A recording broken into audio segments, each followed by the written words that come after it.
Yang paling penting untuk mulai sebuah bisnis itu menurut gua, itu pertama jangan pernah males untuk gathering knowledge, insight, research related sama bisnis yang lo mau jalanin. Warga bangsaku, pasti banyak dari kita yang pengen banget punya bisnis sendiri. Tapi banyak juga yang sering bingung harus mulai dari mana. Ragu-ragu buat nyoba, bahkan takut sama resikonya.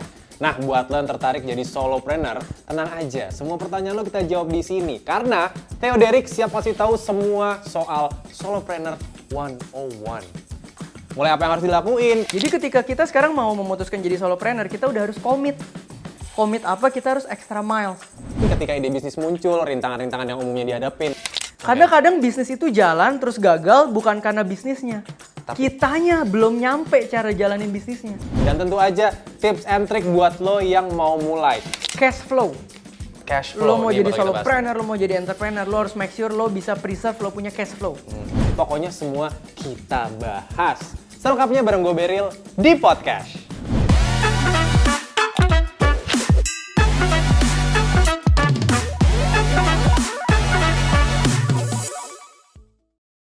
Selamat pagi, siang, sore, malam warga bangsaku. Kembali lagi bersama Beral Sandavi di episode ketiga di podcast. Langsung saja kita sambut Theo Derek.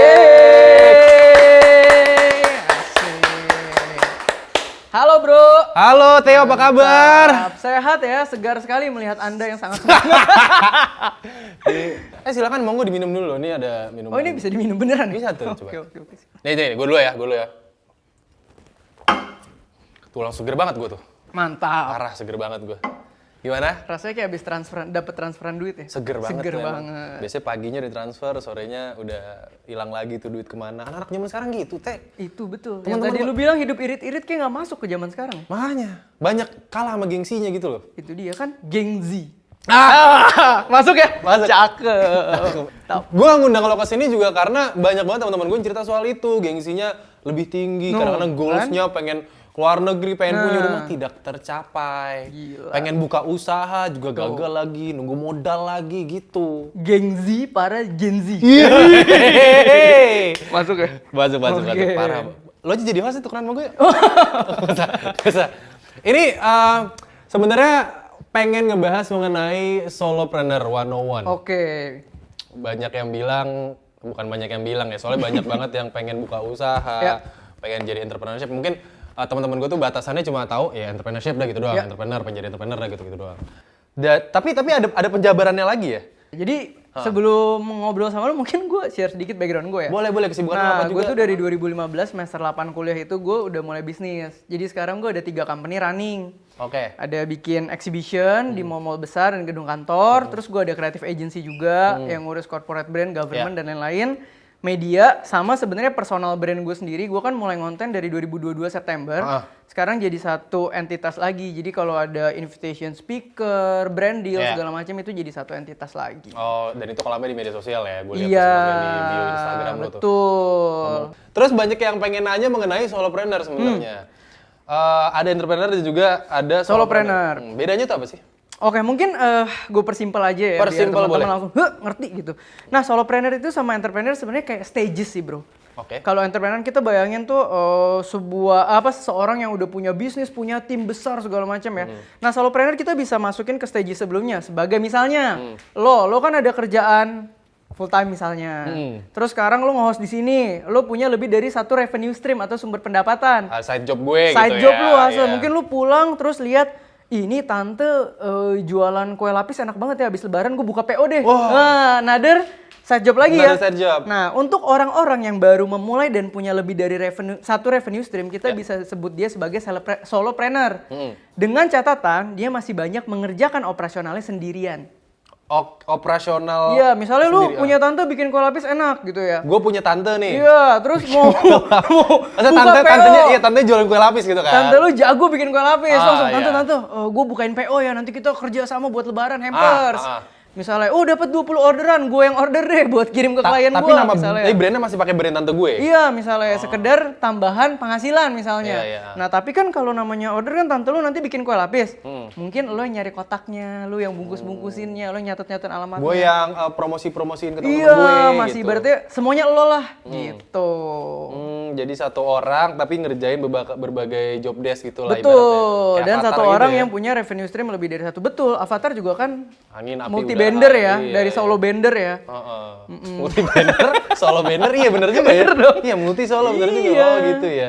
Ibaratnya, oh berarti gue bisa dong jadi solopreneur lebih dari ini. Gue udah punya side job nih, Punya, MC, tapi gue bisa. pengen ada, misalkan gue punya tante-tante, maksud gue punya tante. Iya.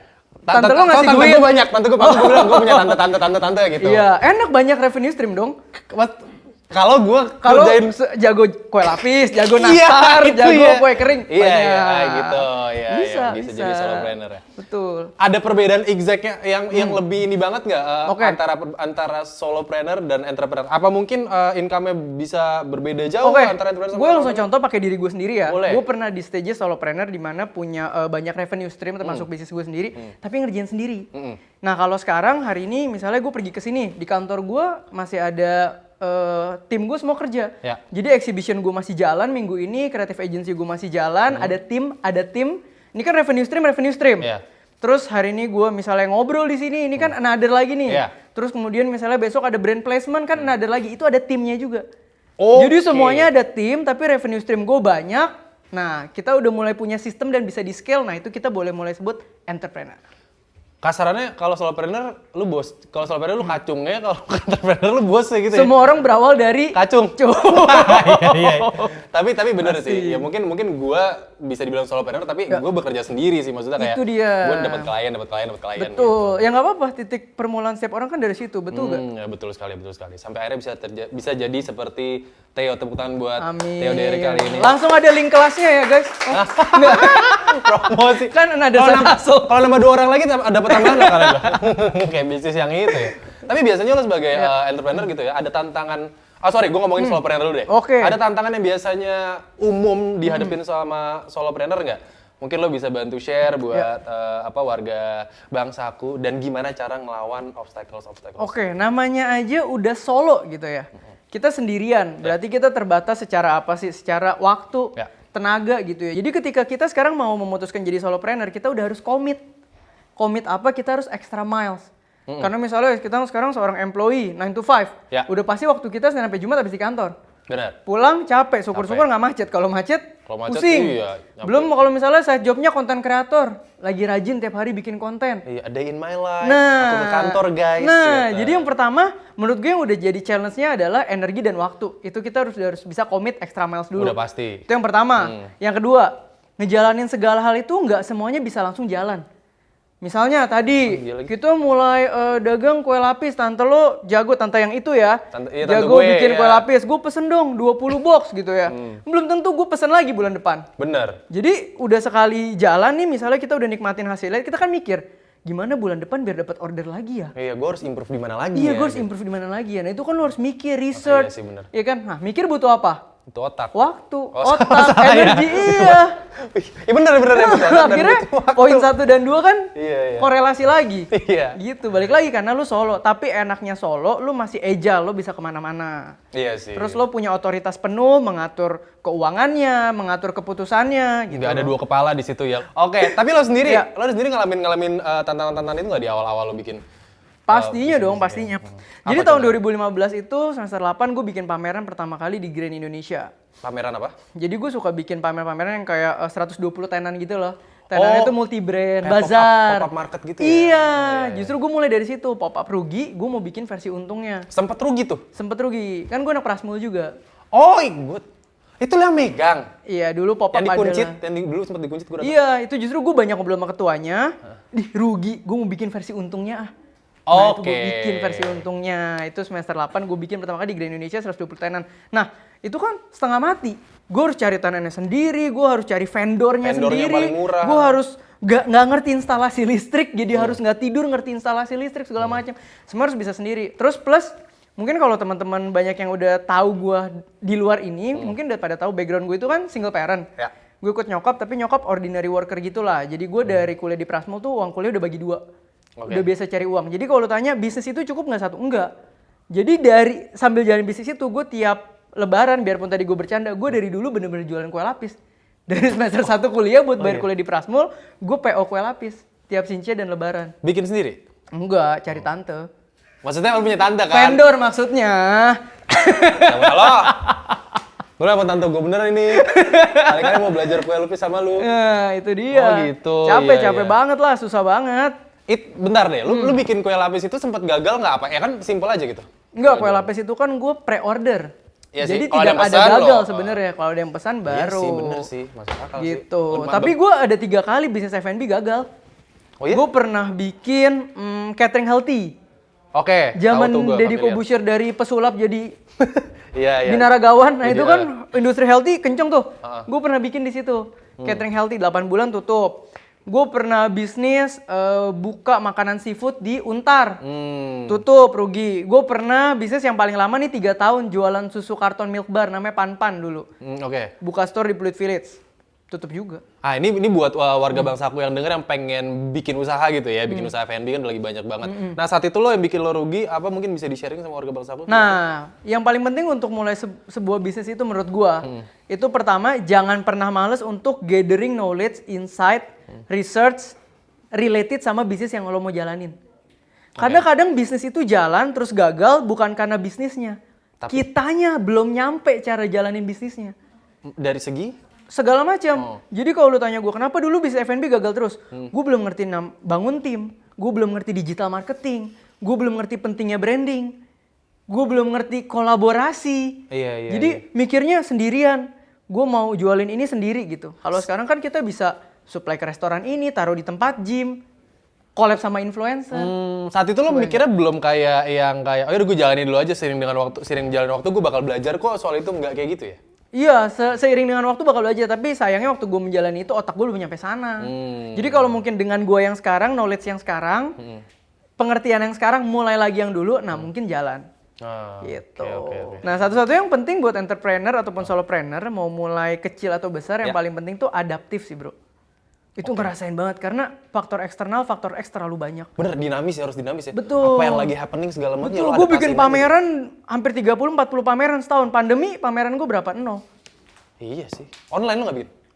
Wah, nggak ada Susah duitnya ya? waktu itu. Iya sih, bener. Sejago apapun lu mengusahakan sesuatu, yang penting kan persiapan. Bener. Gitu loh, kita tahu bahwa akan ada faktor-faktor X gitu. Tuh gitu ya warga bangsaku. Kalau lo bikin sesuatu, lo harus survei dulu, abis itu ya tahulah seluk-beluknya harus dinamis juga tadi lo bilang ya. Nah, terus ada yang penting lagi related sama keuangan. Cash flow. Cash flow. Lo mau nih jadi bakal kita bahas. solopreneur, lo mau jadi entrepreneur, lo harus make sure lo bisa preserve lo punya cash flow. Karena kalau misalnya saat pandemi pameran gue tutup semua, cash flow gue nggak ada. Gue nggak pernah preparing cash flow, habis gue.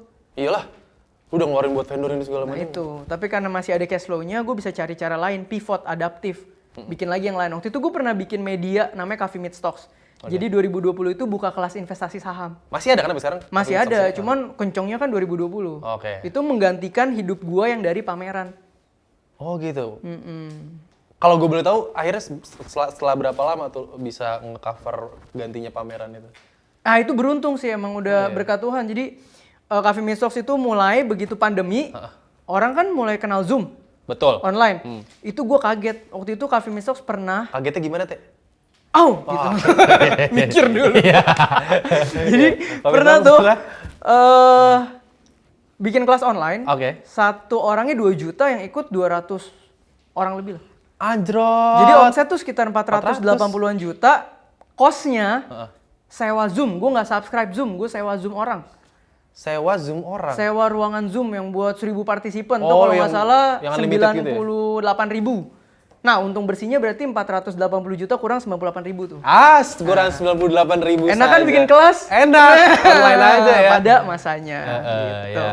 Mungkin lo bisa sharing juga nih Theo, ke warga bangsa aku yang mungkin baru mulai bisnis. Mereka tuh pengen banget bisnisnya lebih gede, ataupun kayak perlahan akan menjadi lebih gede gitu. Lo bisa share nggak cara sederhana lo memperluas jangkauan bisnis sebagai solopreneur ya? Tadi lo sempat bilang kayak ya lo harus bisa, ya kalau bisa nitip-nitip aja barang-barang lo, silakan. Coba. Ini gue ngomong pahitnya tapi gue bikin struktur ya. Pahitnya adalah lu tidak akan bisa scale up selama lu sendirian. Pahitnya dulu nih. Gitu. Tapi kita breakdown ya. Kenapa? Justru stages awal kita sebagai solopreneur, yang kita harus lakukan apa? Meningkatkan value bisnis, meningkatkan value kita. Kalau zaman sekarang orang personal brand, ikut community segala macam, akhirnya meningkatkan value dan meningkatkan network. Nah, 3 ini meningkat, yang tadinya kita mulai semuanya sendiri, akan bisa jalan nggak bisa. Sampai certain omset tertentu. Ketika lu mau lebih gede lagi, lu memang butuh faktor eksternal. Mungkin lu butuh investor, lu butuh kolaborator. Akan ada lagi tuh stakeholder yang lain. Iya, lu butuh project. Contoh, creative agency gua. Gue dapet brand-brand besar gitu ya, bukan brand yang UMKM tapi corporate. Itu semua di coffee shop. Ngopi itu ya? Ngopi. Gue ngopi cocok. Oh iya, lu ada creative agency ya? Ya udah boleh, gue sama lo aja. Jadi. Dan project-project tergede gue semua dapetnya di luar kantor. Oh, dari orang lain gitu ya? Betul. Jadi untuk berbisnis, scale up-nya adalah dengan cara meningkatkan network. Networking ya? Tapi sebelum bisa meningkatkan network, lo harus meningkatkan solo value lu dulu. Nah, itu dia tuh. Jadi sebagai solopreneur, lo harus tetap growing. Lo harus jaga cash flow lu, lo harus jaga value lu, lo harus ningkatin knowledge dan growth lu, plus network lu. Sampai di titik udah ready, pasti lu bisa connect the dot untuk berkembang. Oh, I see. Jadi ya sebenarnya secara nggak langsung lo ningkatin network lo akan meningkatin value diri lo sendiri juga ya? Betul. Simple. Misalnya tadi kita ngobrolin kue lapis. Lu udah jadi solopreneur 3 tahun. Katakanlah setahun omset lu misalnya bisa 1 miliar deh. Iya. Gitu ya. Wah, gue tuh udah 3 tahun nih Teh, dari omset 500 juta, 700 juta, 1 miliar. Gue dulu pernah jualan kue lapis, kita ngobrol dong. Terus gue tertarik misalnya. Gue injek deh. Gedein aja skalanya. Nanti kita bikin brand hampers ya, kirim ke semua klien gue. Wih. Nah misalnya, atau gue bakal promoin ke semua entrepreneur teman gue yang punya klien puluhan lagi. Jadi hampersnya kirim ke mereka semua. Nah itu bisa terjadi karena apa? Karena misalnya gue udah menilai lu capable, lu oke, lu terbukti bisa manage cash flow, value segala macam. Track recordnya oke, sekali kita gabung. Yang tadi jadi dari kue lapis jadi kue lapis. Iya, gitu. Kue lapis. Iya, kue lapis bukan kue lapis. Ini kue lapis gitu. Jadi lebih gede gitu. Kelihatan ya. banget scale up-nya. Iya. Tuh ya, jangan lupa tingkatin networking lo ya, karena gimana pun itu akan meningkatkan value diri lo sendiri. Betul. Dari yang tadinya kue lapis kecil-kecilan, kali-kali temen lo pengen injek juga ke lo. Betul. Jadi lo bisa bikin perusahaan itu. Karena waktu gua zaman bayar kuliah patungan sama nyokap jualan kue lapis ya, order tergede gua tuh dari temen gua. Temen gua yang di gereja gitu, jadi ketemu nggak sengaja, oh lu jual kue? Iya. Paman gua punya pabrik, gua pesen 40 box ya. Terus hari diapain tuh kue lapis? Pabrik itu kan ada karyawan, ada klien segala macam. Jadi dari satu orang gue bisa dapat order 47 kotak kue lapis. Cuma gara-gara gue kenalan dia, terus gue kasih tahu gue punya kue lapis gitu. Pas banget nih, kita lagi butuh konsumsi apa gitu-gitu kali ya? Iya. Harga lu masuk nih, terus ya udah gue kirimin tester, oke pesen. Gitu. Gue tetap solopreneur nggak? Tetap. Detik itu gue sendirian, gue manage semuanya. Tapi gue tetap butuh orang lain nggak? Butuh. Untuk expand gue punya omset segala macem gitu. Nah, tapi sepengalaman lu nih Teh, ada keterampilan atau pengetahuan khusus nggak sih yang benar-benar wajib kita punya kalau lo pengen jadi solopreneur? Ya berkaca dari diri lo aja deh mungkin. Lo seperti apa orangnya?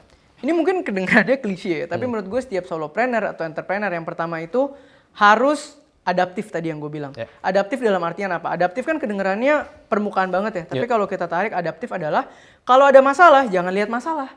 Fokus sama solusinya. Kalau ada masalah jangan nyalain pandemi sih. Iya. Pemerintah nih lockdown nggak jelas. Ini sih itu sih kelamaan. Fokus sama solusinya. Oke, udah terjadi pandemi. What's next? Ngapain? Gitu. Itu dulu yang pertama harus dimilikin semua orang. Yang kedua, kata-kata never give up itu nggak bercanda. Never give up tuh bukan berarti kalau gue gagal jualan gelas, gue harus jualan gelas selamanya. Enggak. Never give up itu artinya semangat lo nggak jatuh, lo tidak pernah nyerah, tapi lo tadi adaptif. Jualan gelas gagal, ya nggak apa-apa, terima. What's next? Itu pun never give up. Gue menerima gelas gue nggak jalan, gue akan jualan yang lain. Tapi gue tetap berjualan. Berarti statement lo jangan nyerah, lo nggak boleh nyerah, pasti bakal ada balasan, itu beneran ya? Bener, tapi kadang kan orang mikir, gue jualan gelas, kalau gue nggak jualan gelas berarti gue menyerah. Enggak. Lu tuh menyerah kalau lu berhenti jualan, bukan gelasnya. Benar, lo mungkin menyerah jualan gelas, tapi lo nggak nyerah untuk berhenti jualan. Betul, karena yang akan bikin lu gede adalah konsistensi melakukan sesuatu, yang itunya nggak boleh hilang. Yang ketiga, jangan lupa untuk membangun banyak teman dan network. Udah, 3 itu aja menurut gue pelan-pelan jalannya pasti akan kebuka. Nah, balik lagi ke network nih, gimana caranya lo maintain networking lo? Soalnya banyak banget Gen Z, ya bukan Gen Z ya, mungkin banyak banget ya, mungkin ada milenial, semuanya deh. Yang udah networking, udah sampai sini, terus udah nggak kontakan lagi. Kalau lo gimana maintainnya? Oh itu biasa, cuman mungkin yang harus kita lihat adalah waktu networking kita ngapain. Jadi ini kalau gue pernah kasih tips juga, kalau kita networking, make sure kita tuh kayak tukeran database. Oke. Jadi kita ngobrol-ngobrol-ngobrol, enak. Yang penting lo tahu apa yang gue kerjain, gue tahu apa yang lo kerjain, udah simpen aja di sini. Oke. One day misalnya gue ketemu orang, gue mau beli kue lapis, lo masih jualan nggak? Enggak. Temen gue si Berry masih jualan, ntar gue konekin ya. Oh iya, kayak gitu-gitu ya. Jadi networking tuh sesimpel tukeran database. Yang penting lo punya integritas dan historical yang bagus, orang percaya sama lo, begitu orang inget lo, dia pasti akan lempar ke lo. Aset-aset yang lo punya sesimpel networking, teman-teman lo oper juga, dia juga ngoper, Betul. saling ngoper aja gitu. Jadi ya. kalau ketemu orang tuh bukan kayak, sorry nih income gue udah 100 juta per bulan. Gitu. Tapi seumur hidup lo ada nggak keputusan yang bikin lo nyesel gitu? Atau mungkin kegagalan yang bikin mikir ulang jalur karir sebagai entrepreneur? Lo pada titik itu? Pernah. Kayak bukan jalur gue deh, gue kan jadi pesulap aja deh gitu. Pernah. Waktu gue event pertama, event kedua, itu kan setahun gue event baru 3-4 kali, belum kayak sekarang. Event 3-4 kali itu akan membuat gue berpikir kan, ini gajian dan dividen per tahun gini setara sama gue gajian di corporate level Itu. mana ya? Kan gue mikir dong, apalagi kalau lagi turun omsetnya, pasti kayak, apa kemarin gue harus... Jadi jujur ya, gue tuh belum pernah kirim CV. Oke. Jadi dari semester 8, gue kebetulan jalannya di entrepreneur, jadi gue gak pernah profesional. Ya. Jadi ketika lu nanya tadi, pernah nggak kepikiran apa better profesional ya? Pasti pernah, karena gue nggak pernah.